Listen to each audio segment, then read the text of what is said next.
Good afternoon, ladies and gentlemen. And Russell, thank you for that fabulous introduction.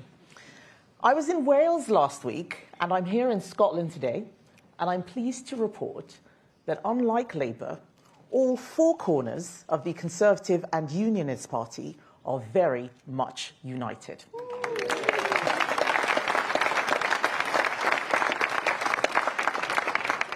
And I'm particularly proud to have Russell Findley's support.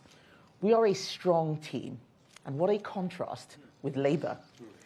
It tells you all you need to know about Anas Sarwar, that it was only when he said he had lost confidence in the Prime Minister that Keir Starmer was suddenly safe in his job. But before I go on, I want to thank every single one of you here today. Russell, our MSPs, and our wonderful activists, our Scottish councillors, our MPs, David Mundell, John Lamont, Harriet Cross, John Cooper, and of course, my Shadow Scotland Secretary, Andrew Bowie.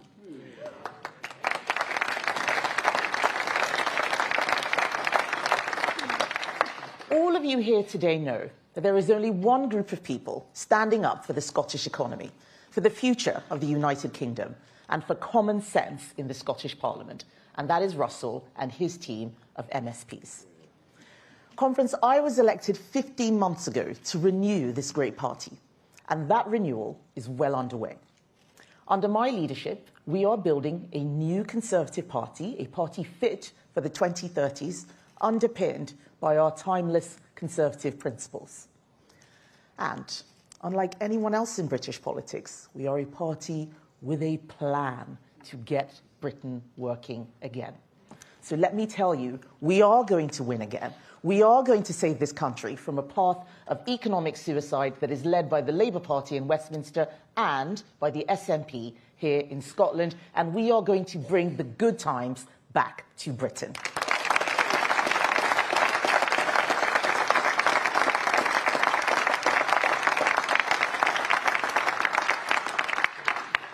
But to do that, the Conservative Party we're building must be a party of our entire United Kingdom. Our principles are shared by people in every corner of Great Britain. People who work hard, play by the rules, people who want to get on in life. These are our people, whether they see themselves as Conservatives yet or not. It is our job to show them that the Conservative Party is the party of common sense and also the common ground.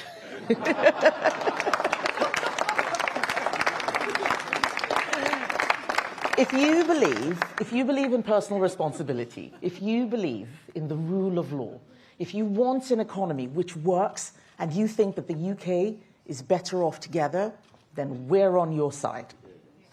The Scottish National Party has spent the last 2 decades letting Scotland down.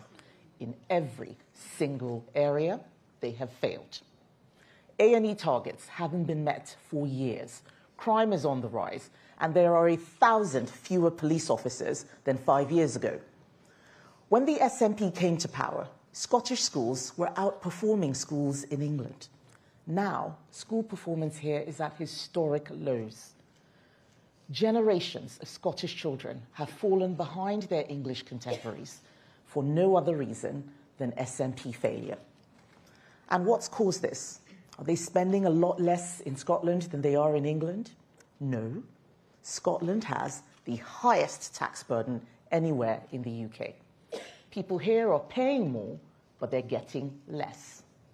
And the Scottish economy is now stuck in a high-tax, low-growth doom loop, where £1 in every 7 that is spent by the Scottish government goes on benefits. Scotland has lost out on £12 billion of growth since the SNP took power because they don't care at all about the economy. And God knows how many people have missed out on opportunities because of that. Not getting a first job, missing out on the chance of promotion, their businesses going under. The SNP have robbed Scotland of opportunity, and now they've even taken to robbing each other. Allegedly, allegedly, allegedly.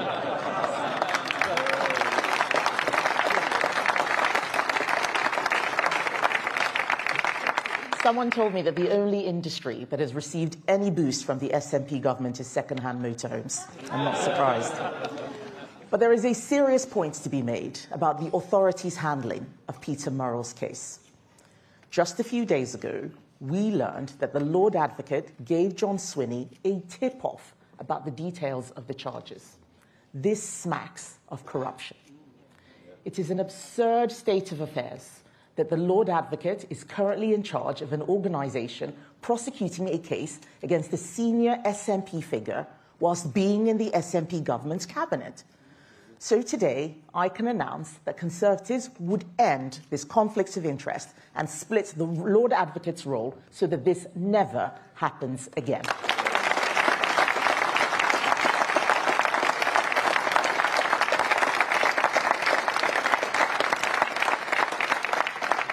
And what have Scotland's other opposition parties had to say about the SNP's failure?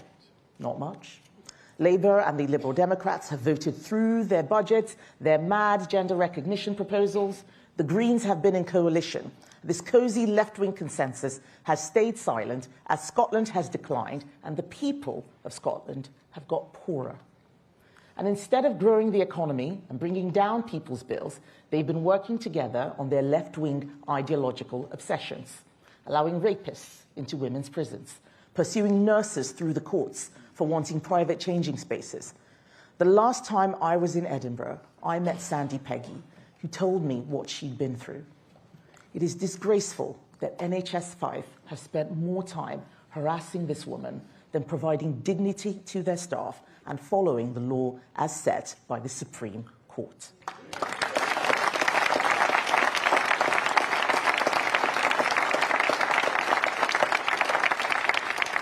This left-wing consensus has been attacking free speech, wasting millions on failed projects like ferries that don't float. The only people at Holyrood who have had the backbone to stand up to this madness are the Conservatives.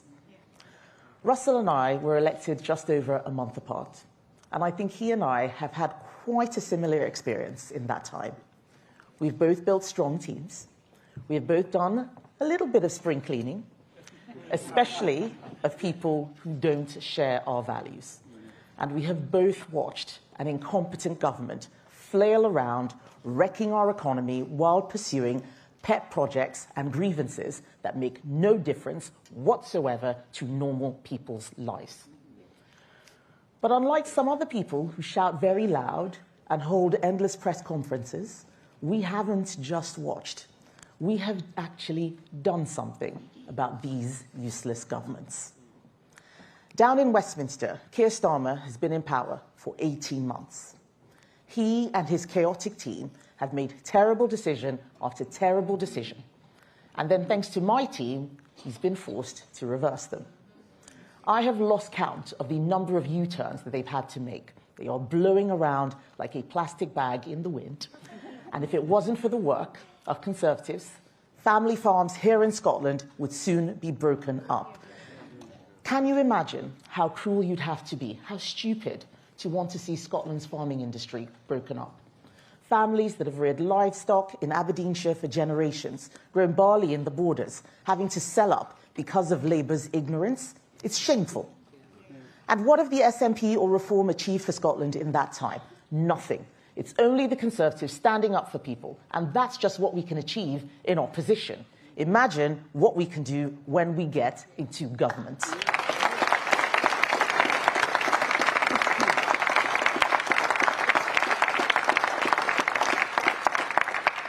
Conference, I've been reflecting on the reason why Labour have failed so badly, on what has led to their complete and abject failure from the moment they walked into office. And so much of it comes back to one thing. Labour weren't honest with people. They weren't willing to explain the necessary trade-offs for government. They came into office with no plan, no leadership, no sense of purpose, and as a result, they have delivered nothing. Politics is about believing in something, setting out a plan before an election and saying, that's what I'm going to do to fix this country, this is why I'm going to do it, and this is how I'm going to do it. And Conference, that is what my Conservative Party is doing.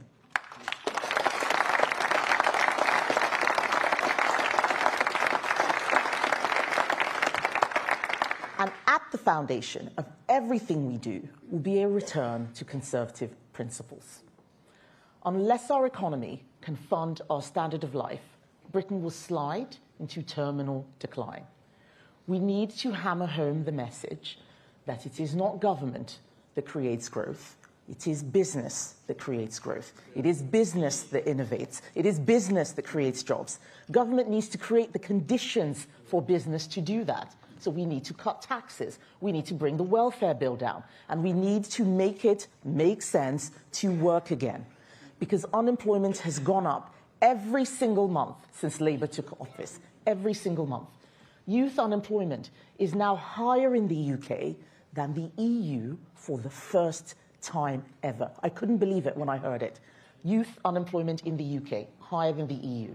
Is it any surprise when Labour have made it their mission to crush business, crushing jobs and growth, just like the SNP have been doing right here in Scotland? You know this. Take oil and gas.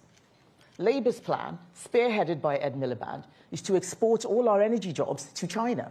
He is killing off the British energy industry and our energy security to meet a load of self-imposed vanity targets.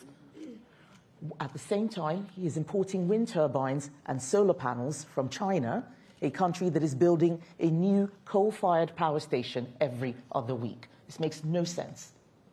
In Scotland, for every 3 jobs being lost in oil and gas, only 1 is being created in green energy. Only 1. All the other jobs are going abroad. And what is Reform's bright idea to fix this problem? To part nationalise oil and gas. Nationalisation. So let me tell you, the last thing the oil and gas industry needs is Reform politicians running their businesses. The last thing.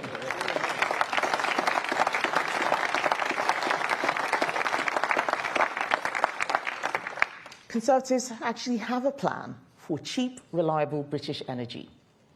We are going to rip up the net zero targets that are crushing our industry and replace them with a proper strategy that works. We will overturn the ban on supporting oil and gas technology exports. We will scrap the energy profits levy. You can't have a windfall tax when there is no windfall to tax.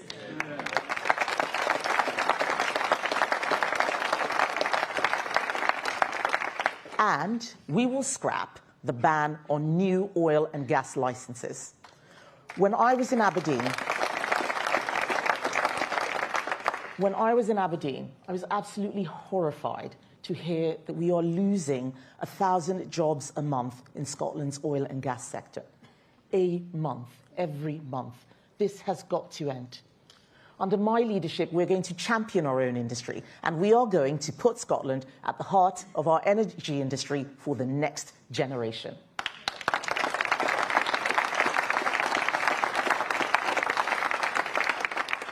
Backing British energy isn't just about jobs in the energy sector. Businesses in the UK are currently paying 4 times as much for electricity as businesses in the US and Norway. No wonder they can't compete. Take the Scotch whisky industry. The last time I was here in Edinburgh was the day that I sacked Robert Jenrick.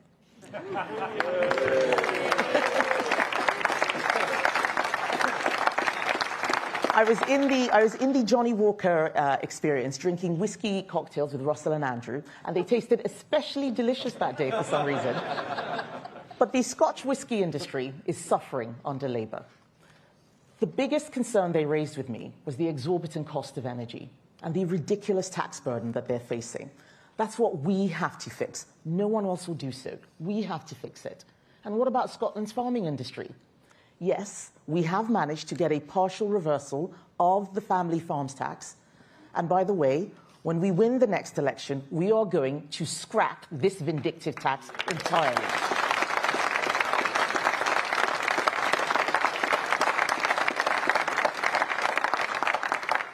But that's not enough. Backing British farming and keeping Scottish food on British plates means that farmers need a route to profitability. They need lower energy costs, lower input costs like feeds, sprays, fertilizer, access to the capital that they need to innovate. And none of this is going to come from the SNP or Labour. They simply don't understand or care about rural Scotland. But friends, we have work to do. The journey of renewal has only just begun. In May, people in Scotland will be given a choice to stick with an SNP government that has failed them for 20 years, a choice to vote for a Labour Party that has proven itself incapable of governing, a choice to vote for a Reform Party that might share some of our instincts on immigration, but which, as at its core, is full of drama queens with no serious plans for this country. It even has some people who think that I'm not British and neither are my children. They have those choices. Or they can vote for a Conservative Party with a plan to get Scotland working again.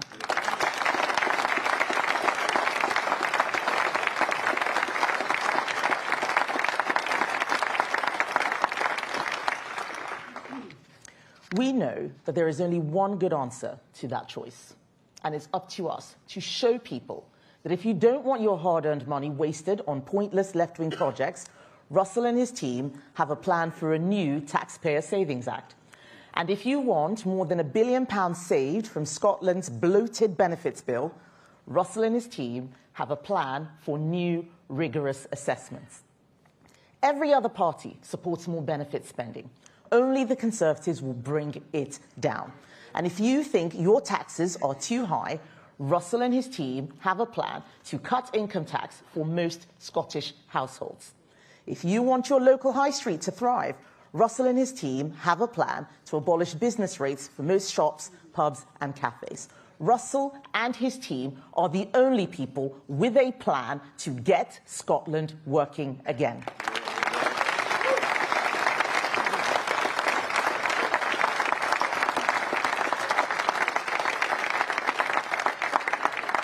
And let me tell you this, conference, there's another very good reason why people should vote Conservative on the 7th of May. We in this room are the only people in Scottish politics who believe that Britain is stronger together. There is only one party in Scottish politics that cares about the United Kingdom, only one party that would vote against a referendum on independence. The SNP are obsessed with breaking up the UK. John Swinney has spent his life campaigning for it. But when it comes to doing the day job, they have failed. Schools and the NHS have been devolved here for nearly 30 years. Taxes have been devolved for a decade. And since then, the SNP have been spending more and delivering less. They have achieved nothing for the people of Scotland. The SNP need to keep Westminster as the bogeyman to deflect from the fact that they don't know how to fix anything.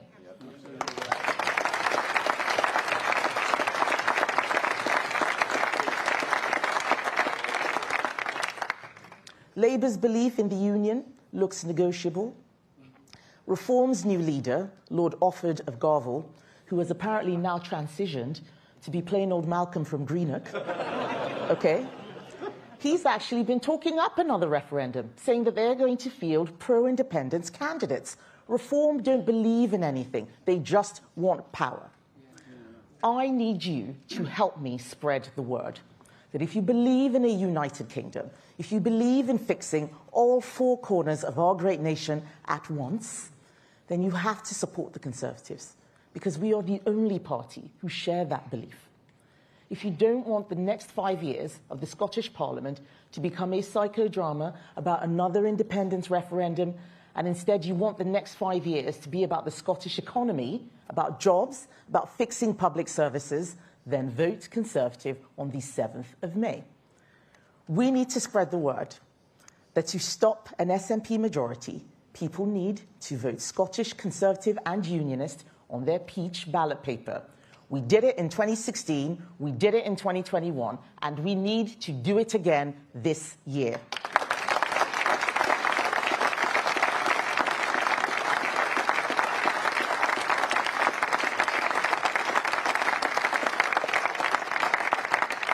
Conference, we are a new party now, under new leadership, both in the United Kingdom and here in Scotland.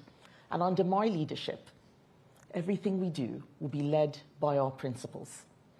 I always say that the Labour Party fails when they follow their principles. We fail when we don't follow ours. Conservative principles are the principles shared by decent, hard-working people in every corner of our United Kingdom. So I say to the Scottish Conservative Party that we have to show people here in Scotland that if they care about aspiration, if they care about fairness, if they care about family and their neighbourhoods, the Conservatives are the party who share your values. We've got to tell them that. We have to show them that these aren't just slogans, but that we also have the plan to back them up.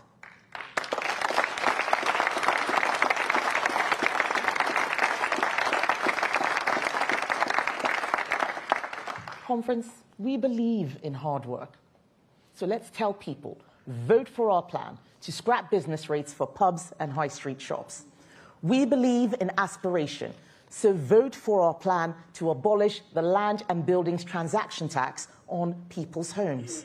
We believe in living within our means, so vote for our plan to pay down the country's deficit for our children and grandchildren. We believe in public order, so vote for our plan to ensure criminals serve their full sentences. We believe in security, so vote for our plan to fix our borders and to make sure it is impossible to stay in this country if you come here illegally. That is what we believe in, and that is what we will do in Scotland and in the entire United Kingdom. Thank you.